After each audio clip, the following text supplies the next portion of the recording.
Nação, vocês viram a estreia do Wesley na seleção brasileira? Ixi, o menino tava liso, hein? Botou o ponta ali da esquerda da Colômbia pra deitar, meu amigo. O bicho tava liso demais. E o Vinícius Júnior marcou um golaço e a preocupação com o Gerson, que saiu lesionado. Vamos juntos aqui analisar a imprensa esportiva falando sobre essa partida da seleção brasileira. Os jogadores do Flamengo que estavam na seleção por causa da estreia do Wesley, o Léo Ortiz, cara, vamos analisar tudo isso aqui. Faz o seguinte, dá aquela moral, deixa o seu like. Se você não é inscrito aqui no canal Lances Inéditos, se inscreva e ative o sino das notificações. Deixe os créditos ao canal da ESPN, link na descrição. Bora para as notícias da seleção. 2-1 em cima da Colômbia.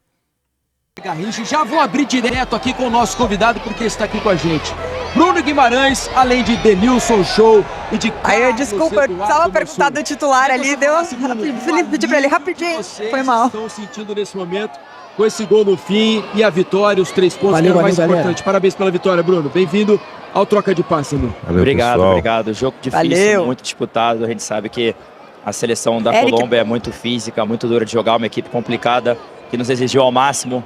Acredito que a gente mereceu a vitória. Acredito que nos últimos 2 jogos a gente merecia também. Ficamos no empate. Hoje, quando foi chegando esse final, no empate, aquele sentimento ruim, graças a Deus a gente conseguiu. O Vini acertou um chute, um desvio, gol.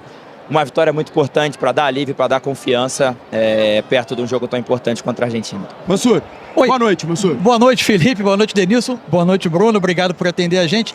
A gente observando ali o jogo no início, até na parte tática do jogo, depois do início, até animador da seleção, enquanto o gol, a Colômbia tinha vindo com o habitual dela, que eram os 3 meias, o Rames à frente, 2 atacantes. Depois do gol, ela muda para o 4-2-3-1, com Arias passando para o lado direito, e a partir dali ela encaixa a marcação 1 contra 1. E a partida foi, para vocês, ali foi o ponto que dificultou o jogo. E por que a seleção, quando é pressionada 1 contra 1, aconteceu na Copa América em dado momento, por que tem sido difícil para o Brasil sair de trás? Eu acho que a gente, depois de hoje, principalmente, acho que o Dorival vai trabalhar mais isso. Eu acredito que quando a gente estava conseguindo jogar, a gente botou eles na roda, sendo bem sincero. Foi um começo muito animador, a gente estava muito confiante, tivemos umas 2, 3 chances de fazer gol. A gente já estava achando, cansei de achar o Rafinha, o Rodrigo entre linhas. Então a gente estava tendo uma facilidade muito grande. Depois que eles mudaram o sistema, acho que a gente também não percebeu no começo que eles tinham mudado. E nos deu um nó tático, sendo bem sincero ali. Mas no segundo tempo a gente conversou no vestiário, a gente tentou aproximar. Acho que a gente consegue fazer muito mais com bola ainda. Principalmente em situações de saída de bola. Acho que a gente deixou um pouco a desejar. Mas na parte final acredito que a gente foi muito bem. Caprichamos no último passe, tivemos umas 3, 4 chances de fazer gol no segundo tempo. Mas essa questão do individual é algo que eu tenho certeza que o Dorival vai trabalhar mais agora. Denilson Show, boa noite. Bem-vindo ao Troca de Passes. Boa noite, boa noite, Estreia Fê. sua aqui no Troca. Minha estreia. Pé quente, pé quente. Pé quente, Brunão, satisfação, prazer, Mansur, mais uma vez, uma ótima noite a todos. Acompanhando o jogo, acompanhando o início da partida, o cenário ideal é você, num jogo tão nervoso, que seria um jogo competitivo pela condição técnica e física da seleção colombiana, um cenário ideal porque o Brasil faz o gol com 3, 4 minutos de jogo, depois o Brasil consegue ter um pouco da bola. Na minha opinião, e aí eu queria ouvir a tua opinião em relação a isso, quando a Colômbia faz o gol, eu acho que o Brasil sente que o Brasil não conseguiu ficar com a bola. E automaticamente a Colômbia foi ganhando corpo, ganhando confiança na partida. Mais ou menos por aí, Bruno? Totalmente. Acredito que a gente não é uma equipe de jogar sem bola. A gente só tem jogador de qualidade, jogadores técnicos, a gente não tem jogadores marcadores assim. Então a gente tenta sempre abafar. A gente conversou no vestiário que a gente queria fazer os primeiros 15 minutos em cima dele, pressionando, tendo a bola, conseguimos fazer isso muito bem. Mas depois que a gente foge das nossas características, a gente vai sofrer. Foi o que aconteceu hoje, sofremos um pouco no primeiro tempo, mas depois acertamos. Acho que você leu o jogo muito bem nesse sentido. Como eu disse, nossa equipe só tem jogador técnico, então a gente precisa da bola, a gente precisa jogar e temos que melhorar nesse sentido, principalmente jogando em pressão. Ô Bruno, como foram esses últimos dias seus?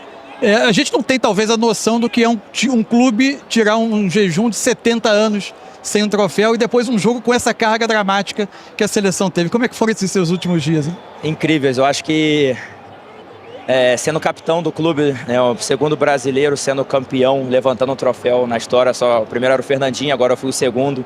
Estou muito feliz, muito realizado, muito cansado, sendo bem sincero. Não treinei a semana toda, só treinei ontem porque fiz exame de sangue, mas estava muito cansado e me preparei, só descansei para esse jogo. Mas uma semana assim maravilhosa. Infelizmente estou fora contra a Argentina, era um jogo que eu queria muito jogar. O juiz me deu um cartão com 8 minutos na minha primeira falta e enfim, mas que semana maravilhosa para mim, essa vitória, título, estou muito feliz, muito realizado, um grande momento na carreira. Deixa eu liberar o Bruno aqui. Obrigado, Bruno. Obrigado Valeu, pela sua valeu, presença aqui no gente. Troca, Junto, pela Zé. gentileza Valeu, abraço, de estar sucesso. com a gente aqui no comecinho do programa. É bom estar aqui, né? É bom estar aqui. A gente tem o privilégio de conseguir uma boa entrevista como essa, logo no início do programa, diante de uma seleção brasileira que fez pelo menos o que se precisava nesse momento, que era vencer o jogo. Né, os 3 pontos eram fundamentais pensando na classificação para a Copa do Mundo. Agora, sobre a atuação em si, a gente tem muita coisa para falar, né, sobre a parte defensiva, a parte ofensiva, e aos poucos a gente vai destrinchando aqui no nosso programa. Primeiro de tudo, eu queria ouvir sobre a escalação inicial, a escolha pelo João Pedro, e se dentro do que a gente imaginava antes do jogo, vocês imaginam que aconteceu o que o Dorival pensava com a presença do João Pedro. Começo contigo, Donilson. Como é que você avaliou a função do 9 hoje com o jogador do Brighton da Inglaterra? Boa, Fê. Ele começa o jogo, assim como a seleção brasileira no coletivo, funcionando bem. Eu acabei de fazer a pergunta aqui pro Bruno, que é um cenário ideal, porque o Brasil ele entra, de certa forma, pressionado, jogando em casa, diante de 70 mil torcedores, no Mané Garrincha, casa cheia, e a torcida, no meu ponto de vista, até apoiou a seleção brasileira em alguns momentos, a não ser ali na hora da alteração do João Pedro, que houve ali um pouquinho de vaias e tudo mais. Ele também consegue dar a dinâmica, né, do jogo. Só que quando o Brasil sofre o gol da Colômbia, o Brasil começa a se sentir desconfortável na partida. O Brasil não consegue ficar com a bola, tirar um pouquinho dessa empolgação que é natural você jogar fora de casa diante da seleção brasileira. Você consegue um gol saindo, perdendo, então é natural que você ganhe um fôlego dentro da partida. E aí eu acho que é o que o Dorival precisa conversar, trabalhar, e principalmente os jogadores tentar assimilar melhor quando sofre o gol. Sai ganhando, sofre o gol, estudar um pouquinho melhor, trabalhar um pouquinho melhor essa questão emocional. Não achei que o João Pedro fez uma partida boa. Tanto é que a entrada do Matheus Cunha, ele entra melhor, ele dá uma outra dinâmica. Óbvio que durante o programa a gente vai falar um pouquinho mais das outras alterações, mas simplesmente do 9 para o 9, né? Eu até falei em off ali, o Dorival não mudou o sistema, né? Porque ele tira o João Pedro, coloca o Matheus Cunha, e aí sim o Matheus Cunha consegue dar um pouquinho mais de dinâmica, saindo da área. O Rafinha aparece um pouquinho mais pro jogo, e no finalzinho ali o Vini acabou fazendo o gol que deu a vitória pro Brasil. E aí eu queria saber de você sobre esse assunto, meu senhor, se a pouca participação do João Pedro, especialmente depois dos 20 minutos do primeiro tempo, se dá por ele realmente não estar numa noite boa, ou se pelo conjunto não estar funcionando como devia depois, especialmente do empate da Colômbia. Olha, Felipe, para mim tem as duas coisas juntas. O João Pedro individualmente teve momentos bons e momentos piores com a bola, mas ele foi um pouco vítima de uma seleção que, para mim, fez um primeiro tempo muito, mas muito preocupante, muito abaixo do que a gente poderia esperar. O Brasil, se a gente pensar qual era o cenário ideal para a seleção brasileira num jogo como hoje, com essa formação, com jogadores que gostam de acelerar, que gostam de correr no espaço, tem uma vantagem no placar. O Brasil consegue construir essa vantagem muito rapidamente, e a partir, vou repetir o ponto que eu abordei aqui com o Bruno Guimarães, a partir do momento em que a Colômbia taticamente muda o sistema e passa uma marcação que fica muito encaixada individualmente, um jogador contra um o campo todo, o Brasil não consegue sair de trás. Quando o Brasil não consegue mais sair de trás, precisa recorrer a uma bola longa, uma bola esticada, bola dividida. É evidente que nem a velocidade dos atacantes, dos homens de frente, ela começa a aparecer, nem o trabalho do João Pedro de eventualmente vindo fazer um pivô, receber de costas, acontece. Os jogadores de frente passam a receber sempre em muita desvantagem. Achei que foi um primeiro tempo muito ruim da seleção. O Brasil cresce um pouco no segundo, e faz a metade final de jogo. Aí sim, o Brasil empurra a Colômbia para trás, com jogadores de mais vigor físico, com a presença do Joelinton, com a presença do Cunha, com o entendimento do Wesley com o Savinho pela direita, que entrou muito bem. Parecia que eles jogavam juntos há muito tempo. Os dois entraram bem, por sinal, né? E com o entendimento entre eles, de troca de passe, de atacar espaço, o Brasil conseguiu construir e empurrou a Colômbia para trás, e dá até para dizer que o Brasil merecia o gol quando o Brasil encontra o gol do 2-1. mas ainda é uma seleção que parece que joga por espasmos, né? Espasmos de velocidade, de arranque, não tem uma pausa, uma construção, um controle, uma seleção com muita dificuldade de controlar os jogos. E a saída de trás do Brasil, quando pressionada, esse ponto de fato me preocupa muito, porque vai ser muito constante o Brasil encontrar times no futebol de hoje que vão pressionar. E o detalhe é o seguinte, né? Enquanto o Brasil não tem conseguido fazer essa pressão no campo do adversário para tentar roubar a bola, quando a Colômbia tem a posse, ela é muito confortável para jogar. O Brasil tem uma dificuldade tremenda para conseguir colocar o homem da bola em apuro. Então a impressão que dá é que se a Colômbia quiser ficar cozinhando o jogo, tocando para lá, para cá e tal, o Brasil não conseguiria roubar. Teria muita dificuldade, a marcação sempre muito distante. E o contrário, quando o Brasil estava com a bola, aí entra naquilo que vocês estavam falando. A Colômbia, ao contrário, fazia uma pressão muito melhor, né, na saída de bola do Brasil, criando bastante dificuldade. E acho que é claro que há uma questão de um trabalho mais recente e tudo mais, mas um mês de Copa América, 15 jogos com o de hoje, já era para o Brasil conseguir minimamente pressionar o adversário na saída de bola de uma maneira mais efetiva. Ou eu estou sendo muito exigente para pouco tempo de trabalho, Denilson? Não, eu acho que a linha de raciocínio é essa, e acho também que a comissão técnica da Colômbia pensou da mesma forma. Obviamente que o plano acaba mudando quando você sofre o gol com 3 minutos, então você precisa se expor um pouquinho mais, mas eu acho que a Colômbia deve ter pensado, até a gente conversou no pré, enfrentar o Paraguai em casa, então vamos empatar contra o Brasil e a gente vai em busca dos 3 pontos jogando em casa. Aí você sofre o gol com 3 minutos, precisa se expor um pouquinho mais. Aí vem a situação emocional do jogo, que aí eu acho que a Colômbia foi inteligente, Felipe e Mansur, porque quando a Colômbia faz o gol e consegue ficar com a bola, era o que o Brasil deveria ter feito quando o Brasil faz o gol. Porque aí eu volto a falar, estou sendo até repetitivo. Você cria um cenário ideal para você jogar com toda essa velocidade que o Brasil tem, com toda essa qualidade individual que o Brasil tem. O cenário ideal é esse. Você vai enfrentar uma seleção fechada. A gente consegue quebrar essa marcação, a gente consegue fazer o gol. Agora é hora da gente relaxar e jogar. E aí não aconteceu, que eu acho que o Dorival vai ter muito trabalho para tentar corrigir isso. Agora, tem uma coisa no futebol que é curiosa, né? No desenvolvimento, no crescimento de times de futebol, muitas vezes existem vitórias que, pela forma como acontecem, elas terminam por ser muito marcantes numa campanha, né? E a forma como veio esse resultado de hoje, a explosão que aconteceu no estádio no momento do gol, o Brasil só achar o gol da vitória nos minutos finais, no momento em que pressionava, até criava situações, isso pode, pelo menos sob o ponto de vista da confiança, que para alguns jogadores estava sendo um ponto muito importante e travando o desempenho de muitos, talvez a gente vá concluir daqui a pouco que esse jogo pode ser uma virada. Que ele pode servir, a gente não sabe como vai ser o trabalho, como vai ser a questão de comissão técnica, enfim, são outras discussões. Agora, que esse jogo pode tirar um peso de muitos jogadores e fazer com que o time junto cresça, ganhe corpo depois de uma vitória como essa, a gente viu acontecer muitas vezes no futebol, né? Ô Mansur e Felipe, perdão, isso que você está falando deu para sentir no Bruno Guimarães. Ele senta aqui para trocar ideia com a gente, conversar com a gente e fala, a gente merecia, né? A gente verdade, merecia. Verdade. Então você já vê que essa confiança... Foi João Pedro, como foi Vinícius Júnior, como foi Rodrigo, como foi Rafinha, né? Que fez um bom primeiro tempo, aliás, até uma boa partida. A gente vai conversar sobre tudo isso. Daqui a pouco tem o Pedro Ivo, direto lá de Brasília, e a gente vai destrinchar essa seleção brasileira aqui com o Paulo Calçade, com o Jean Oddi e também com o Vitor Birner. Jean, primeiro tempo a seleção saiu vaiada, mas agora no segundo tempo conseguiu fazer o 2-1. Foi uma seleção dentro do que você esperava ou ainda está devendo um pouquinho de futebol? Tudo bem, Jean? Tudo bem, William. Boa noite a todos. Foi mais ou menos dentro do que eu esperava.